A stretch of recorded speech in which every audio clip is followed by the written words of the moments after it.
absolutely. I mean, Beautiful. it's not It's quite the right fine. one. It's fine. It looks good. Okay.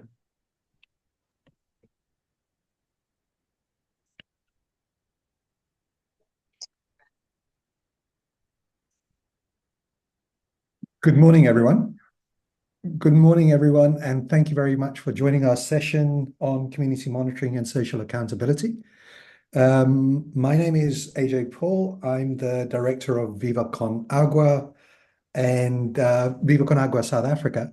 And Viva Con Agua South Africa has got two pillars to its work. Uh, around water for all and all for water. Under the first pillar, water for all, we've got a rights-based approach, and this uh, presentation, this session, will focus on a rights-based approach to water, and particularly a component of that, which is community monitoring and social accountability. Um, the session itself, I'm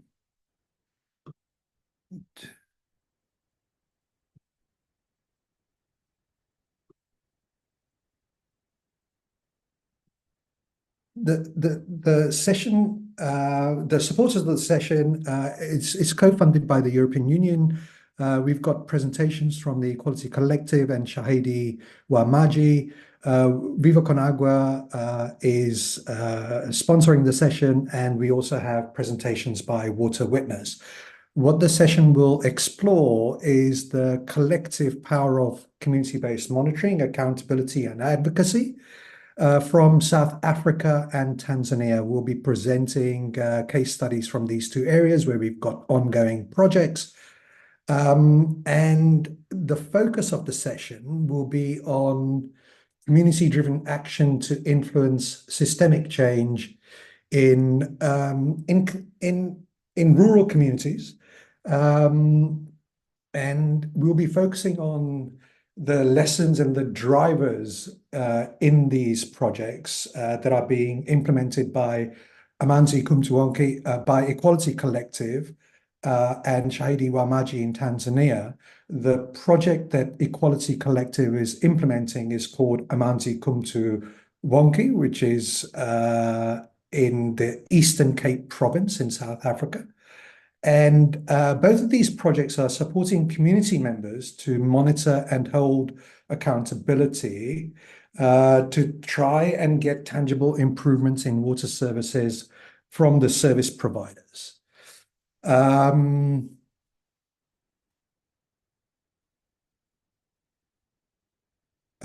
Something happened to my...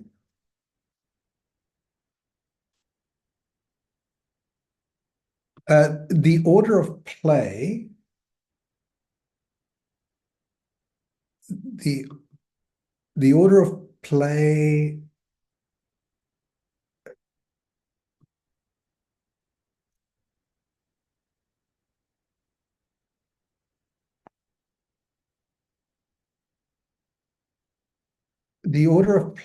is going to be that Alana Potter, who you can see down here, who's the head of research and advocacy for Equality Collective, will be talking about the role of community monitoring in South Africa.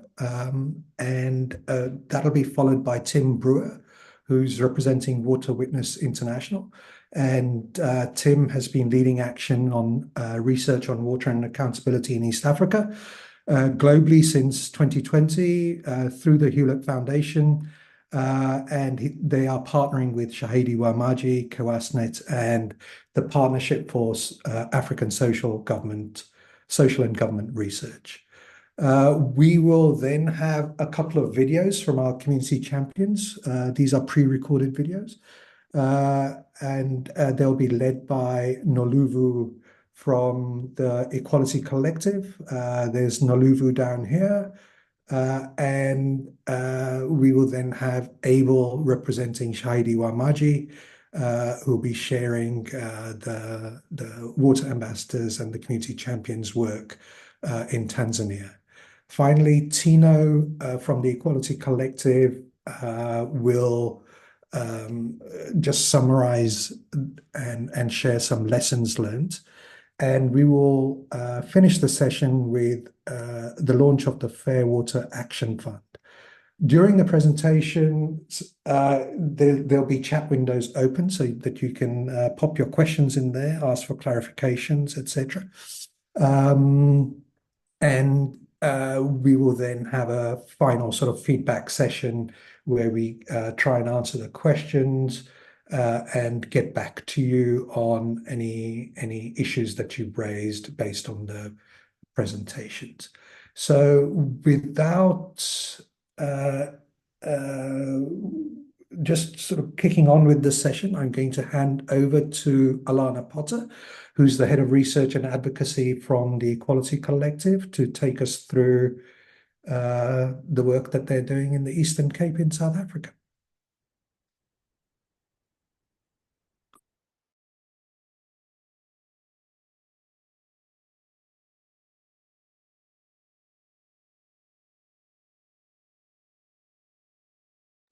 Over to you, Alana.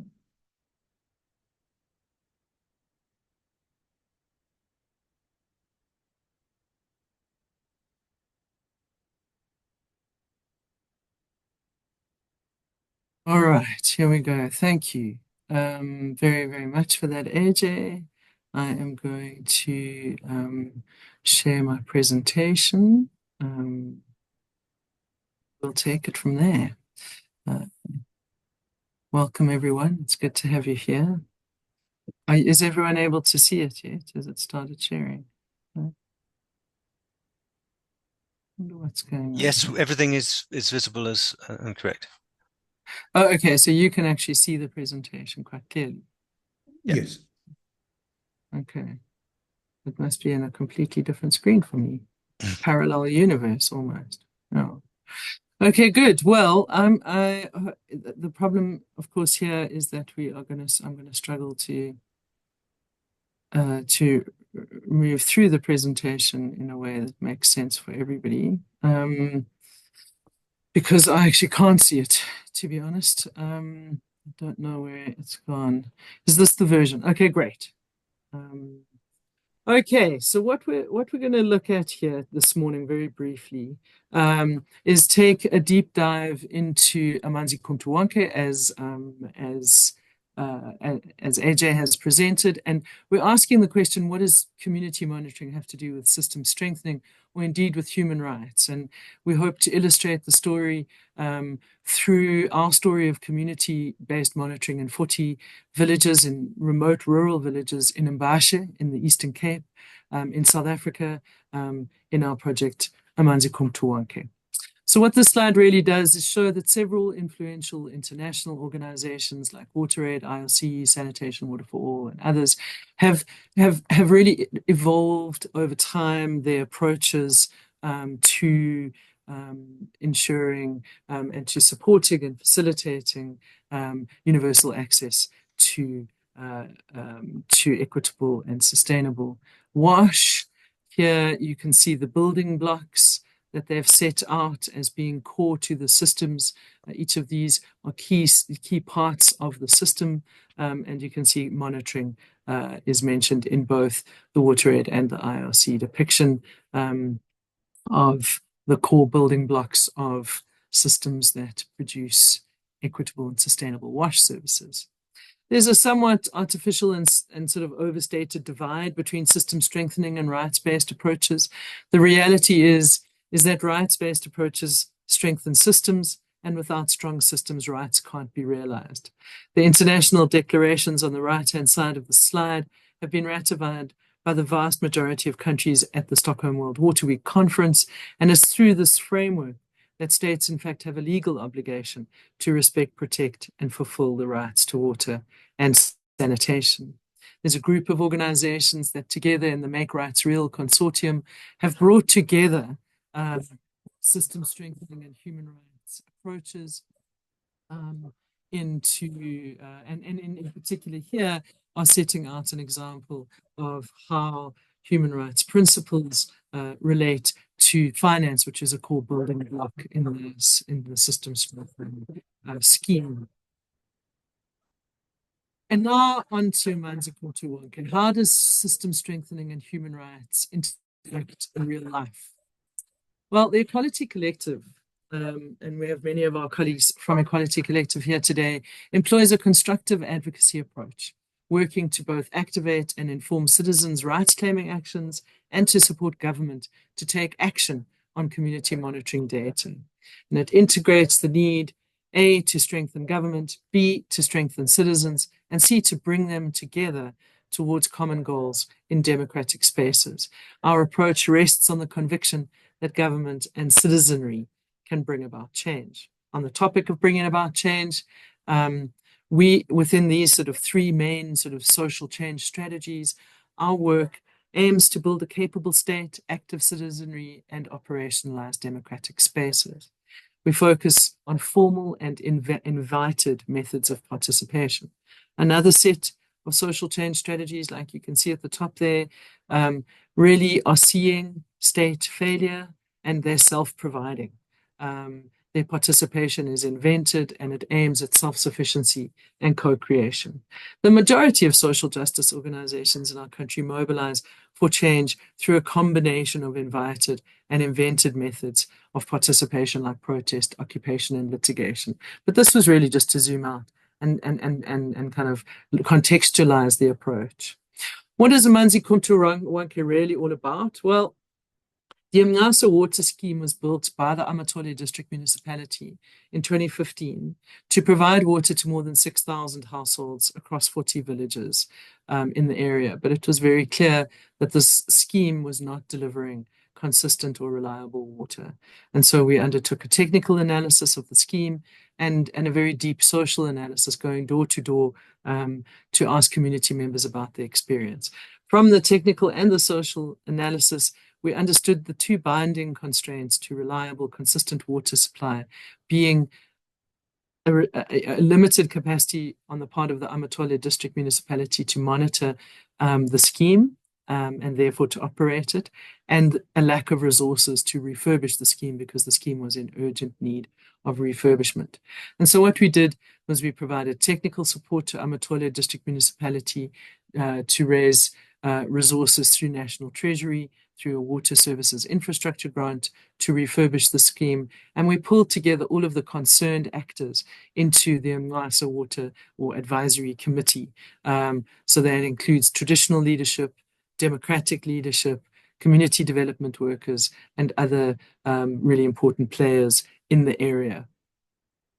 And we worked with these groups to develop a community monitoring system. We mobilized and trained 32 water ambassadors. We're very excited to have two of those water ambassadors with us today, and we'll see them later in the session, who report daily on water availability and leaks or infrastructure damage. We collate this data and we share it daily, weekly, and monthly in reports to the Amatole DM, who has the main responsibility for water through as a water services authority. So that gives you a sense of what the monitoring is all about. But it's not just the monitoring. We also do, as we said, we build citizenry, active citizenry. We do a lot of media work. We literally have Bulungula radio, community radio announcements on the state of the scheme every single day. We kind of solicit accountability and responses from the municipality where there are leaks or parts of the infrastructure of the scheme that need to be fixed.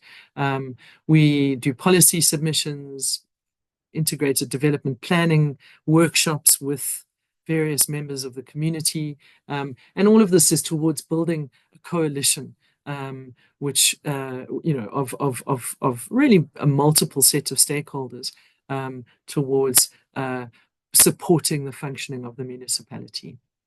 On the right-hand side here, you can see the scheme itself, which is, as I said, a bulk rural water supply scheme, which comprises of several reservoirs on each of these lines, pressure tanks, etc. So it's this scheme here that, as I said, runs across 40 villages that we monitor.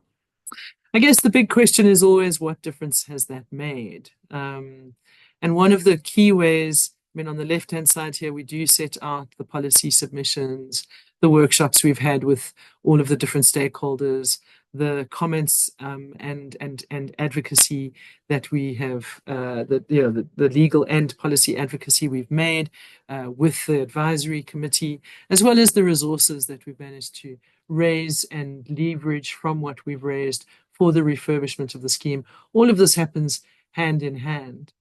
But I guess the kind of real test of whether you're making a change has got to be in, are the water services improving? And we can measure change through the Water Reliability Index, which is a percentage of reservoirs out of the total that have water on a particular day. The annual average since we started measuring is almost double what it was in 2022. The Water Reliability Index average in 2022 was about 36%. In 23, about 33%, and in 24, about 65%. And here you can see in this diagram the change in the water reliability, the average water reliability index per month over the last year. So we are actually seeing, largely because we've got a very good service provider on the ground using our data, remarkable improvements in the reliability of water to households in the villages that I spoke about earlier. And very, very last, just to say, where are we going next? Well, we plan to expand to new areas in partnership with the municipality, with community groups, and with M-Water, which, as you know, is a global monitoring system, which Amatole DM, the district, is really keen to roll out district-wide. And so what we'll have, working with village water committees that exist in different local municipality areas near ours, is a really strong and growing cadre of community monitors across the district, both providing accurate information, but also holding the municipality accountable. And with that, I'd like to say thank you for your time. Please feel free to reach out to me, pop any questions into the chat, and I'm going to hand over from that quite detailed zoom in. And as I say, we're happy to say we're being supported by Viva Conagua and the European Union. I'm going to hand over to Tim, who's going to give us a slightly big picture analysis of social accountability initiatives in the wider perspective. So thanks very much. And over to you, Tim. Thank you, Alana, and thank you everyone for joining us this morning. Just while I bring my slides up onto the share screen, I'll just share a bit about who I am. I'm Tim Brewer. I'm the research lead at Water Witness, which is a NGO based in the UK. And I've been working for a few years on accountability in research and in action. And so I'm going to share a bit about what we've found from the research point of view, and then we'll get on to sharing the stories of the real action. That's the main part of our core meeting. So I'm just finding the share button, share screen. Okay, I think that should work. Can I have a audible yes if you can see my screen, someone? Audible yes. Fab. We do have a bit of an overlay. There's a sort of grey block. There, it's gone now. It's gone. Yeah, Great. So what is accountability? We've been at Water Witness looking at accountability for over a decade, and as the WASH and water resources sectors have started to pay attention to the need for systemic transformation, which is what Alana was referring to at the top of her presentation as well.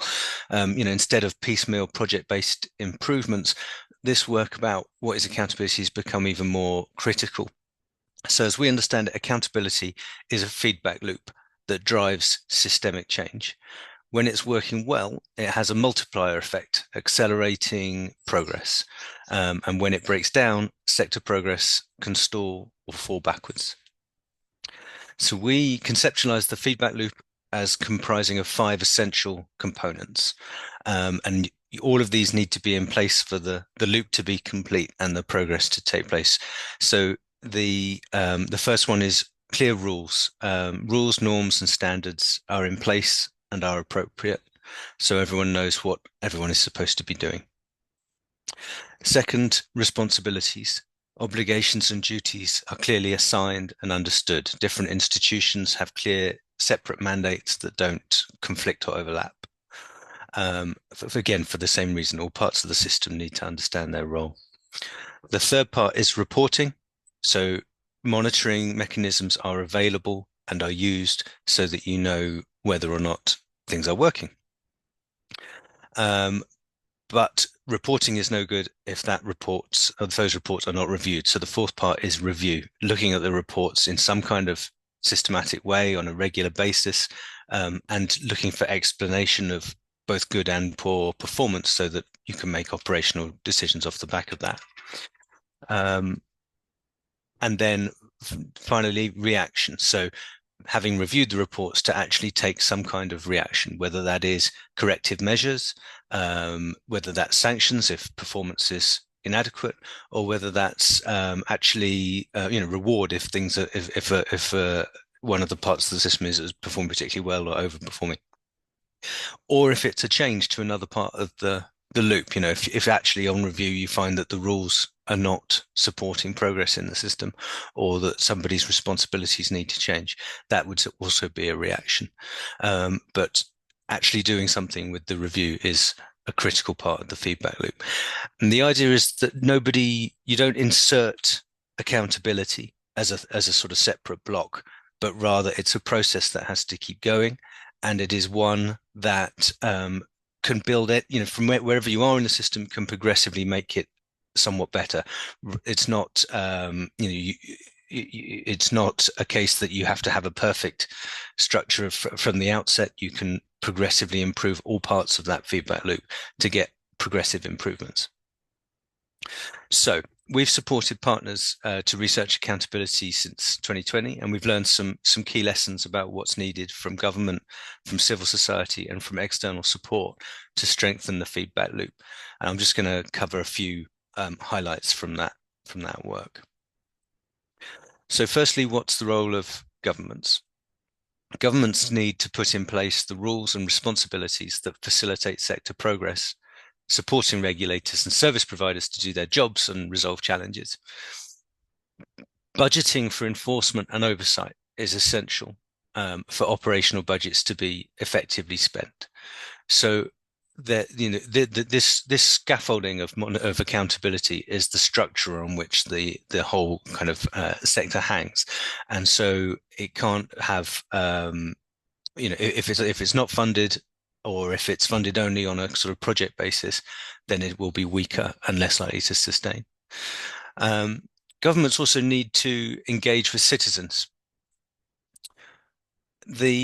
In countries with limited government spending, where there isn't a lot of resource, proactive monitoring nationwide of a dispersed network is not easy and may not be possible. And as Alana was saying, with their example, the citizens can help identify where and how systems are failing if they're given space and they're listened to. Complaints are not a challenge to authority. They're an essential part of service delivery. There will always be problems and leaks and different challenges, and actually having that megaphone there, or that early warning system of citizens complaining, is what will keep the system, enable it to repair itself and be robust. So for civil society, what's the role? Increasing popular knowledge of laws and regulations and expanding communications. Stakeholders should invest in increasing knowledge of WRM and WASH requirements. What are the expectations from the service providers? And this involves diversifying how people can participate, considering how rural areas can engage, and looking at proactive work like the work of Equality Collective and Shahidi Wa Maji. And building on what works. We know that things like budget tracking to ensure that the money that is allocated is spent and that the work is done. Using evidence-based advocacy, exactly, saying here's the problem, here's the need of the people, this is what needs to be done. Social accountability, where communities identify problems with their services and report them back, and in appropriate cases, litigation to ensure that rights are met or that legal requirements are enforced. So what's social accountability really look like? There's an example from Ethiopia. ESAP, the Ethiopian Social Accountability Program, has this useful, again, sort of cycle of just taking citizen awareness and mobilization, doing an assessment of services, interfacing with the formal structures, developing a work plan and budget, monitoring that implementation, and then again reviewing what the new situation is after that. And so this part of assessment of services and interface meetings and working, putting that information into the formal system is very important. Citizens need to advocate for more legally institutionalized avenues of citizen oversight to make sure that that interaction occurs, and that citizen monitoring and advocacy initiatives are linked. So it says vertically linked to different parts of government, local and regional and national government where necessary, and tracking budgets throughout the cycle.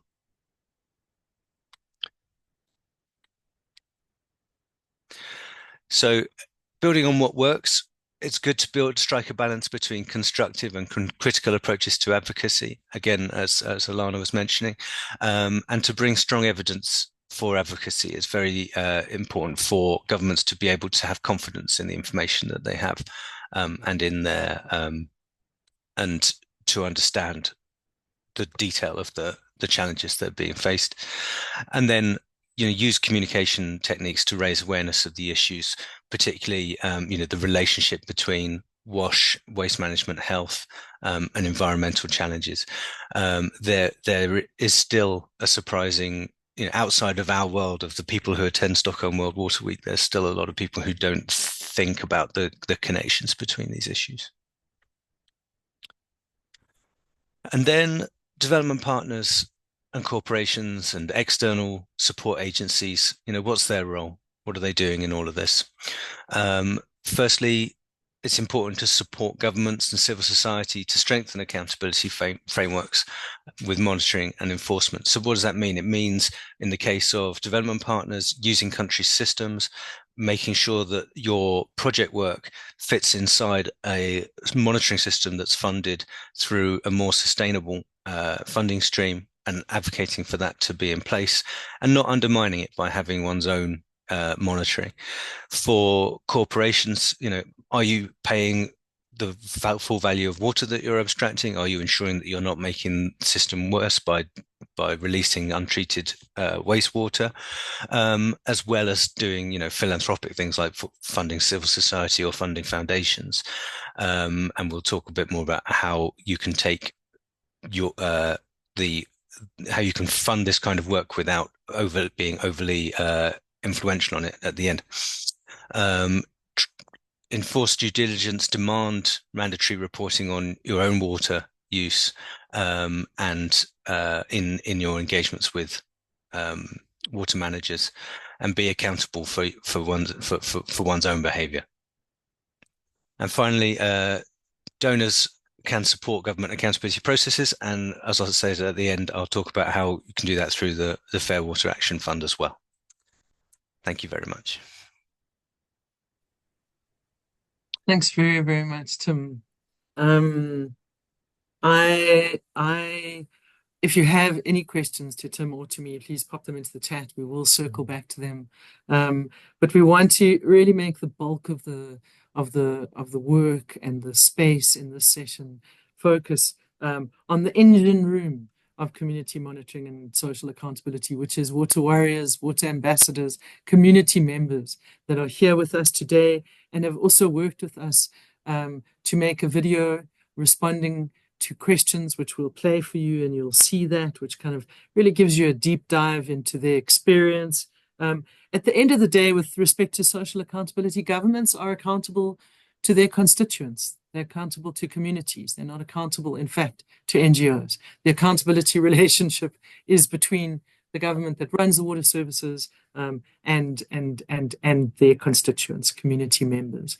So with that, I want to really foreground the champions, the warriors, the ambassadors that are doing the really heavy lifting in community monitoring and social accountability. And I wonder if we could start, we can start with Shahidi Wa Maji in Morogoro in Tanzania, and then move on to Amanzi Kumntu Wonke in the Eastern Cape of South Africa. So I think Tim's going to share a video.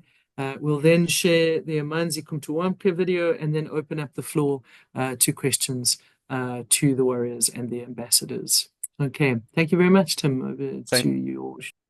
Thanks, Alana. I'm standing by. So just the person who's interviewing the video is here with Abel in the Shahidi Wa Maji office, and will be responding to questions through their translation. So yeah, please have a listen, and then hopefully we'll have a good discussion. Thanks. And can I get a quick audio? Yes, if it's playing correctly.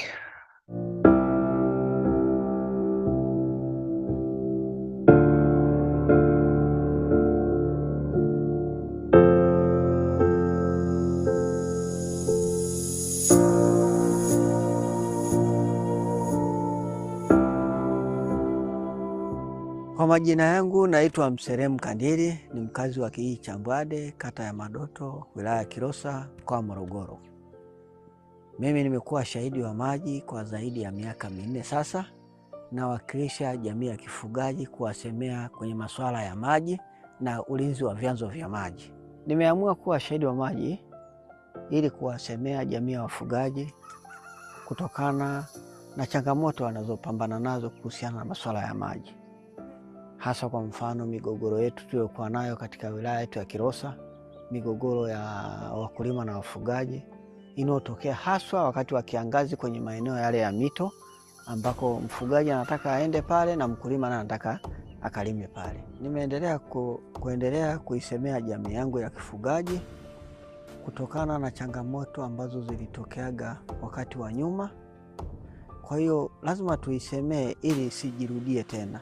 Sasa hivi imetuunganisha sisi wakulima na wafugaji, tunakaa kwa pamoja na tunatatua matatizo yetu kwa pamoja. Kwa hiyo ndio maana nimeendelea kuwepo kwa shahidi. Mafanikio ambayo tumeyapata, kwanza ni amani. Watu tunaishi, wakulima na wafugaji tunaishi kwa pamoja. Lakini lingine, kwa mfano hii mito yetu inatiririsha maji. Hamna mtu anaofunga maji sasa hivi kwa sababu anajua kule chini kuna watu wengine nao wanahitaji kuyatumia yale maji. Kwa hiyo hilo jambo ndio jambo kubwa ambalo najivunia nalo kwamba tumefanikiwa. Tunawashirikisha jamii yote kupitia viongozi wa kimila. Huwa wao ndio tunawatumia kuwaita jamii kuja kukaa nao na kuzungumza masuala yetu yale yanayohusiana na maji. Lakini lingine, viongozi wa serikali ya kijiji nao pia tunashirikiana nao kuzungumzia masuala hayo. Tunatumia sana viongozi wa kimila wa jamii ya Kimasai kwa sababu sauti zetu sana nyingi zinapitia kwa viongozi wa kimila.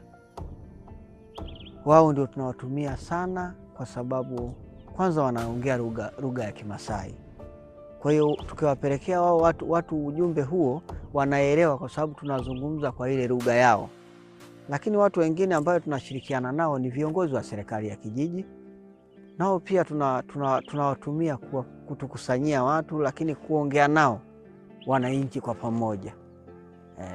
Vyote hivyo ni elimu niliyopata kutoka kwa mashahidi wa maji ambao walitufundisha kuhusiana na changamoto za maji, ufuatiliaji, kupaza sauti na namna ya kusuluhisha migogoro ya maji kwenye jamii zetu.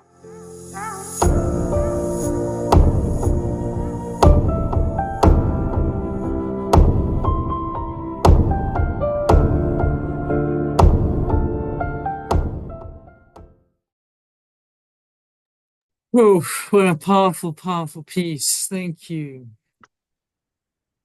Let's hear from the water ambassadors in the Eastern Cape. Tino, please will you play the video? And as we go, please just put any comments or questions in the chat and we'll open up after the video.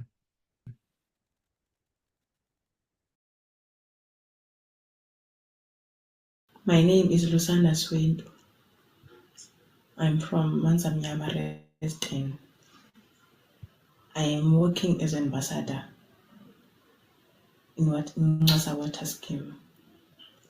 My role is to report water leaks and broken taps and check is there the reservoir have water or not.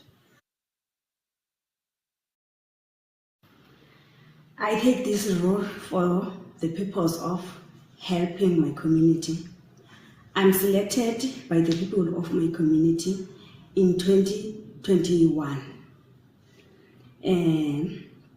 for collecting all complaints about water and report it to the Equality Collective, and also take the problems I see in my community, and also encourage and empower the youth of my community about importance of water. And also I like this role because I think my community developed now. When I feel demotivated, I keep going because I know why I am selected as a water ambassador in my community. And the community was choosing me by the reason and trusting me. Some people are motivating me, although some are demotivating me. And even I are demotivated because the water sometimes are coming out, or sometimes there is no water. But I'm keeping on for doing my work because my community is near the water. And I see a big difference now. Ever since I was started to report the problems of the water to Equality Collective. The best achievement things that surprised me is that before the water was coming out once a month, but now I noted that water are coming every month. Are coming out, and we have water in our taps. My community has surprised me because now once the water stopped, they ask me, and I will report it to Equality Collective and give them the feedback and better explanation about water. And the people of my community, they understand now why we don't have water in our taps, why we have water in our taps, because I tell them that we share the water. If there is no water at for local location, it may be the water is coming out to, for example, at Tulele or at Ndwaka, because of the problems of our big tanks that we use. The best achievement that surprised me is when we report, they respond quickly, and the water now, ever since I'm a water ambassador, it's not the same that time where we not have a water ambassador.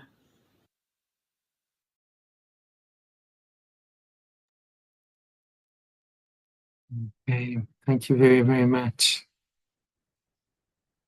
Fantastic.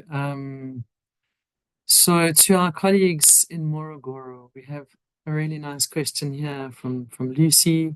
Can you see the question, Abil? Okay, great. Over to you. Yes. Yes, thank you. I think the question is how the process was more inclusive and whether there are any exclusions in the groups, different groups. Yeah, of course, we are using the uhakika model. Uhakika model in English is a water security model that actually is a participatory and a more inclusive process, which intends to bridge the gaps, communication gaps, mainly between the communities and the duty bearers. So at community level, that's where we start by having participatory meetings where we bring the different groups of people. First, we do the stakeholders analysis at that local level to understand the different community groups, but also the different community dynamics.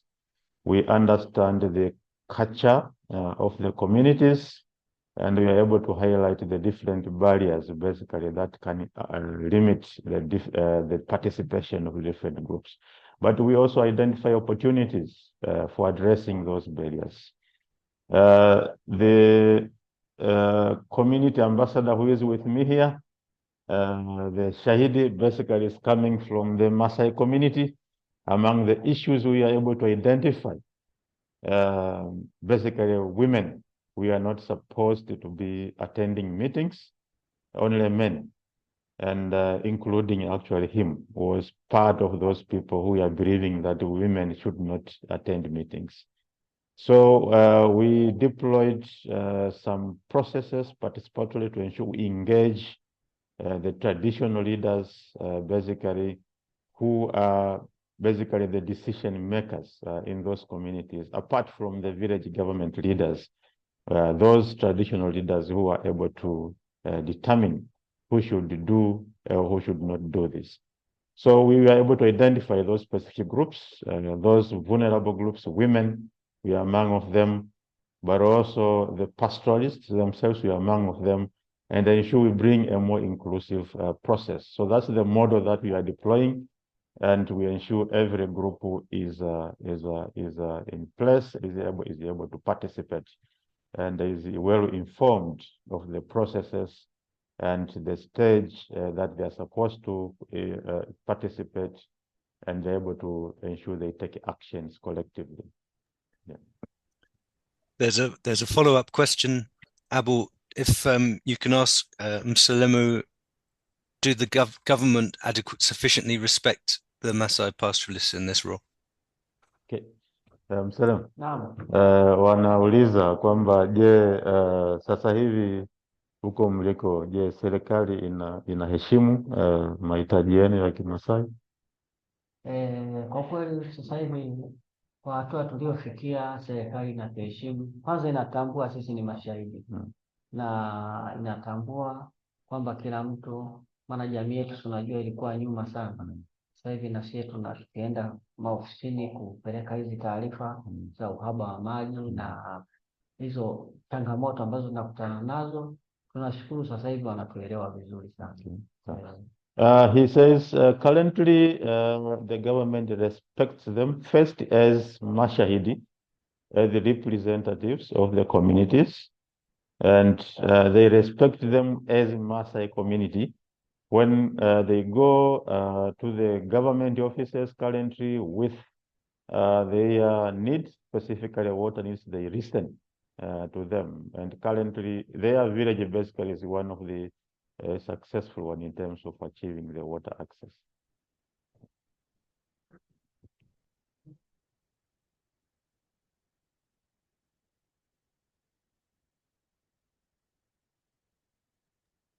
So there's no. Oh, Alana, Yeah. you go. No, either of us. This is coming. I think is this question, Martin, for the South African team. I think so. Okay, so Noluvo, over to you guys. The question here is, who's the service provider that you report the problems to, and does the municipality run the water source and the reservoirs? What makes everybody so responsive? How do you get that to work well? Well, thank you, Alan. The people that are responsible for the water delivery in our region is Amatole District Municipality. So the way that makes them to be responsive is that we do have a WhatsApp group where the people from Amatole District Municipality are in, and we share our daily problems of water, where if we see any leaks or there's no water in our village, we do send those reports to them daily. And that's the way we reach them fast. And whenever the problems are being fixed, we also get that information to that group. And our communities do report many problems as they can. And the Amateur DM also come quickly into our villages. And that's how this problem are getting addressed in time. Yeah. So I think part of what she's saying is because the monitoring and the data is continuous, that helps improve the responsiveness. Yes. Okay, great. Thank you. Any other questions? Perhaps I can ask a question if while we do put in the chat if you have a burning question. We have only a few more minutes, so get it in quick. But my question to the water ambassadors is: how do you find the workload of taking on this role and fitting it around your other demands in your life?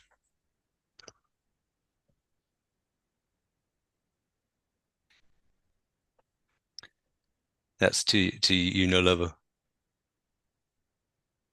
Oh, sorry, Tim. Can you please repeat the question? We missed that. I was asking, how do you find the workload of being water ambassadors and fitting it around your other responsibilities in your life?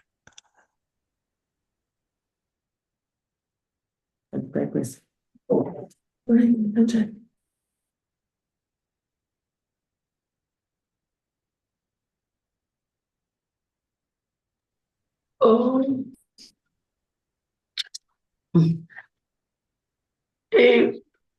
Ibana kwenziwa sometimes ngoba ezinye izinto aziye zingenzeki ngale ndlela mhlawumbi noma mhlawumbi kuyobe khona idile encinci mhlawumbi ngelo xesha mhlawumbi uripote uba khona amanzi avuzayo, then ke mhlawumbi athathe ixesha elithile umasipala for uzokubenza. Okay, so our Thomasana is saying that it's challenging to be a monitor in her village because sometimes people from the community, if there's no water, they'll come to their doors asking why we've been without water for a week, maybe, and they have to explain why there's no water. And some people, they come with the frustration and they don't come with a nice energy or whatever. So it's not easy for them. And she also mentioned that sometimes there are problems that are not getting fixed in time, where you see that the roads are damaged and people will be angry because there is water overflowing on their road. Yeah. Thank you very much. Tim? Yes, Abel. Yes, I have one of the Shahidi here would want to add something on the Fabulous. question on where do they report to, but also the second question. Please go ahead. Yes. So on the issue of reporting, we normally see the challenge where it's responsible because we have different government organs that deal with this. There are government organs that deal with environment, and there are bodies that deal with water management. So it depends on which challenge we are facing or we are seeing that we need to approach. So we can either go see the official accountable or write a letter, then we can take the measures from there, from the response. On the issue of workload, it is a bit challenging if you take this work as a volunteer from my community, and also you have to earn your livelihood. So the way we operate, so we are a group of people.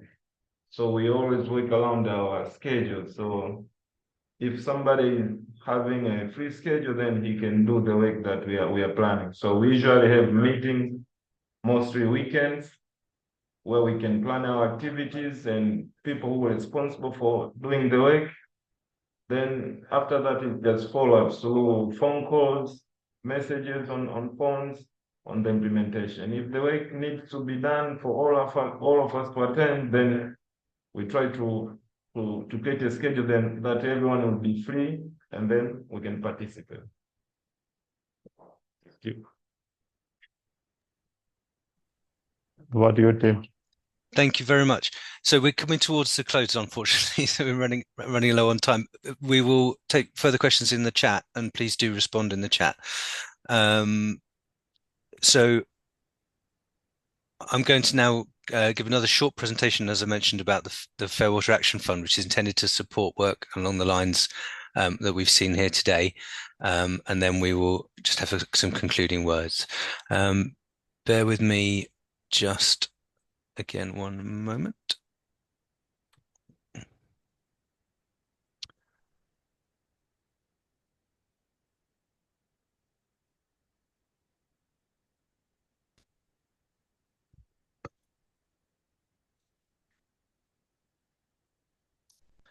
Okay. So, is my screen sharing correctly? Looks perfect, Tim. Great, fab. So this is to let you know about a new fund that Water Witness is managing that's funded through FCDO and the Swedish Postcode Lottery and the Hewlett Foundation to support accountability work like what we've heard today and beyond. The purpose of the fund is to provide reliable, appropriate and high quality financial, technical and strategic legal support and organizational capacity development. We want to support, sorry, Abel, you're off mute, which is slightly overlapping. The goal of the fund is to support initiatives which track and report on the performance of duty bearers, generate and use evidence to amplify citizen voice, and analyze the adequacy and effectiveness and efficiency of water and climate financing. So this is not for infrastructure development. It's not for putting in new wells. It's for really working on this accountability piece. The key objectives are to enhance water security and access and drive systemic change in water governance.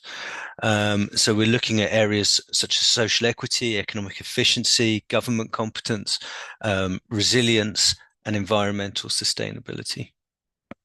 We have a rolling application window with funding amounts available from £3,000 to £36,000, English pounds.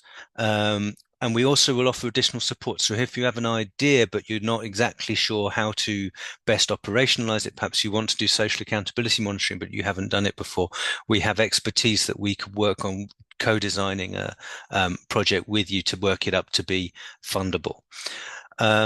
The project durations are initially 12 months, but we're very aware that accountability is most effective when there is sustained financing for it. So we will be open to rolling on for things that are showing promise. So it's a no deadline, but when the money for year one is used up, it's used up. So if you are interested to apply for funding through the fund, please do get your application in early. There is a link which I will put in the chat box and a email address there, which you can also just contact us and ask for further information. Additionally, we are looking for more funders for this to build it up to be able to provide more grants. So if you're with us from a foundation or a fund of any kind that would like to support accountability work, but you're not sure how to identify fundable projects, how to support projects, how to monitor accountability work, then we can take that off your hands, but you can fund the fund, and the administration will be taken care of.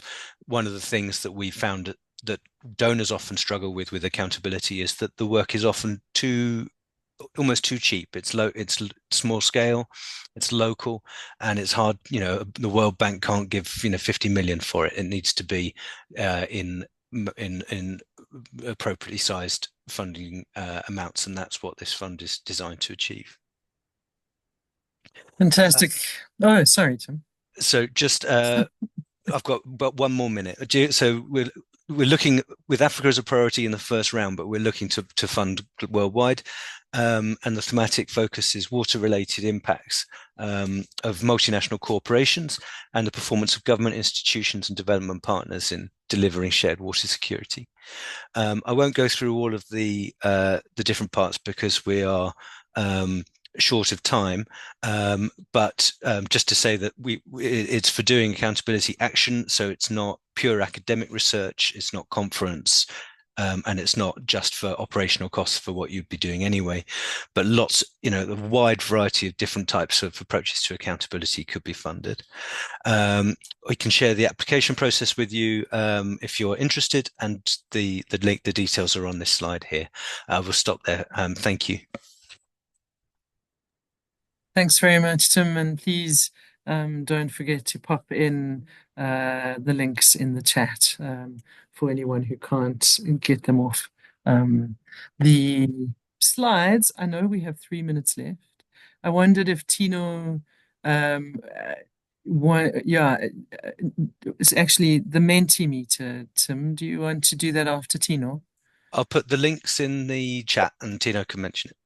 Okay, great. Okay, thanks very much. So, Tina, we're going to hand over to you to give us 1 or 2 key incisive lessons and to thank everybody for a wonderful session. Thank you very much. Yeah, thank you very much, Alana, and thank you to our presenters for today's session. I'm just going to try and give an overview of some of the lessons that we've learned from the session. So the presentations emphasize the critical role of accountability, community engagement, and evidence-based advocacy in ensuring equitable and sustainable water access. Community monitoring, bolstered by strong systems and human rights-based approaches, empowers marginalized communities by enhancing transparency and ensuring fair water distribution. Also learned that engaging citizens and building the capacity of civil society organizations are essential strategies to address service delivery failures, promote accountability, and sustain momentum in water rights advocacy. Additionally, the role of community champions such as water ambassadors is vital in maintaining the focus on water service delivery within communities. Their continuous engagement and leadership helps sustain advocacy efforts, ensuring that water rights remain priorities. The importance of accountability mechanisms such as regular reporting and corrective actions is also essential for preventing regression in water service delivery by reinforcing these structures. By reinforcing these structures, it becomes possible to drive systemic transformation and secure long-term improvements in water access for all citizens.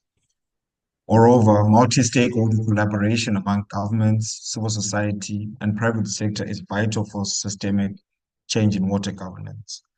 The launch of initiatives like the Fair Water Action Fund, which my colleague Tim provided details about just before my presentation, supports some of these efforts by providing resources for monitoring, advocacy, and amplifying citizens' voices. These collective actions are crucial for achieving water-related sustainable development goals and transforming water governance systems to ensure equitable and sustainable access for all. Thank you very much, Alan. I think I can give it back to Tim just to close it out. And thank you to everyone who attended the session as well. Well, maybe over to Alana, but thank you, Alana and AJ, for putting this together. Oh, really lovely. I think please feel free to share some feedback with us on the Mentimeter. The link has been shared in the chat. Thank you so much for joining us. Please stay in touch, and we wish you a really good day further. Thank you very much.